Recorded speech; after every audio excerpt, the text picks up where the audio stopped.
Private company పోయి డైరెక్ట్గా భూమి పూజ చేసేటువంటి అది కాదు. ఈవెన్ దో ఒకవేళ అతను ప్రభుత్వ భూమి అతను పొజిషన్లో ఉంటే కూడా మీరు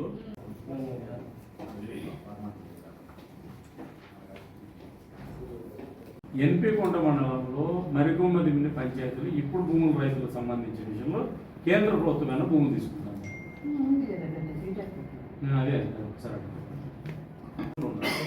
2013లో వీళ్ళ భూములన్నీ కూడా మనం గవర్నమెంటే నోటిఫికేషన్ ఇచ్చి సర్వే చేసింది.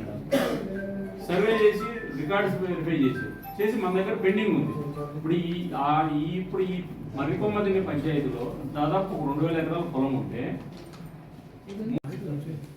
ఆ లిమిట్స్ ఆఫ్ గ్రామ పంచాయతీ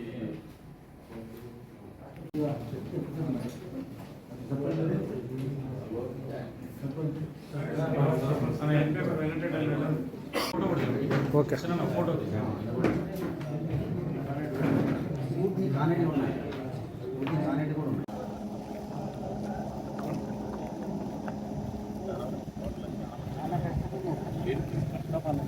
గట్టిగా ఉంటుంది.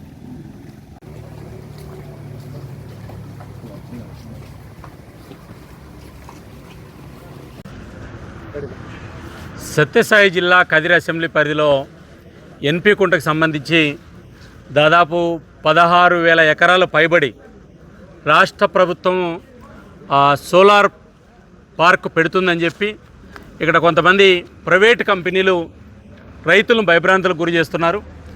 రాష్ట్ర ప్రభుత్వము లేదా సోలార్ సంబంధించిన విషయంలో ప్రభుత్వ నిబంధనలు ఉంటాయి.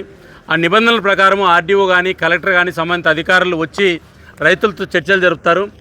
ఇక్కడ ఆ అంశాలను పరిగణలోకి తీసుకోకుండా కొంతమంది ప్రైవేటు వ్యక్తులు దళారీలు రైతులను భయపట్టించి మీ ప్రభుత్వ భూములు ఇవన్నీ కూడా మేము లాక్కుంటాము, మీరు స్వచ్ఛందంగా ఇచ్చేయాలనేటువంటి ఏదైతే ఉందో దీనివల్ల ఇక్కడ సమస్యలు ఉత్పన్నం కావడం జరిగింది.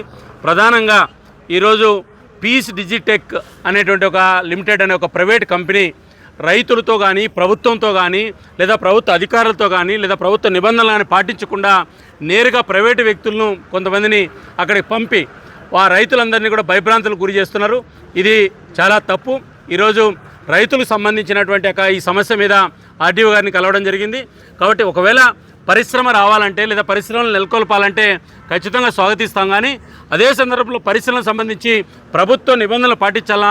ఈరోజు ప్రైవేటు సైన్యంతో లేదా ప్రైవేటు వ్యక్తులతో దౌర్జన్యం చేసి రైతులు పొలాలు లాక్కుంటామనేటువంటి ప్రైవేటు కంపెనీలు ఏవైతున్నాయో ఈ రకమైన దౌర్జన్యాలు ఇక్కడ చెల్లవనేటువంటి విషయాన్ని నేను గుర్తు చేస్తున్నా.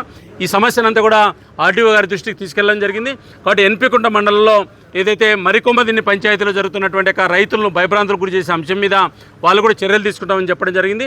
కాబట్టి రైతులతోటి ప్రభుత్వ నిబంధనల ప్రకారం ఎవరైనా సరే పరిశ్రమలు నెలకొల్పితే రైతులను ఒప్పిస్తే ఎవరికి ఇబ్బంది లేదు. కాబట్టి ఈ రకమైనటువంటి దౌర్జన్యాలు రైతుల మీద చేయొద్దని చెప్పి ఈరోజు రైతులందరినీ తీసుకొని రైతుల తరఫున మాట్లాడడం జరిగింది. దీన్ని భారతీయ జనతా పార్టీ ఉపేక్షించే ప్రసక్తి లేదు. ఖచ్చితంగా దీన్ని అవసరమైతే ముఖ్యమంత్రి గారి దృష్టికి, అదేవిధంగా ప్రభుత్వం దృష్టికి, చీఫ్ సెక్రటరీ దృష్టికి కూడా తీసుకెళ్లడం జరుగుతుంది. త్వరలో అవసరమైతే జిల్లా కలెక్టర్కి, ఎస్పీ గారికి కూడా ఫిర్యాదు జరుగుతుంది. ప్రైవేటు కంపెనీలు దౌర్జన్యాలు మానేయమని చెప్పి నేను హెచ్చరిస్తున్నా.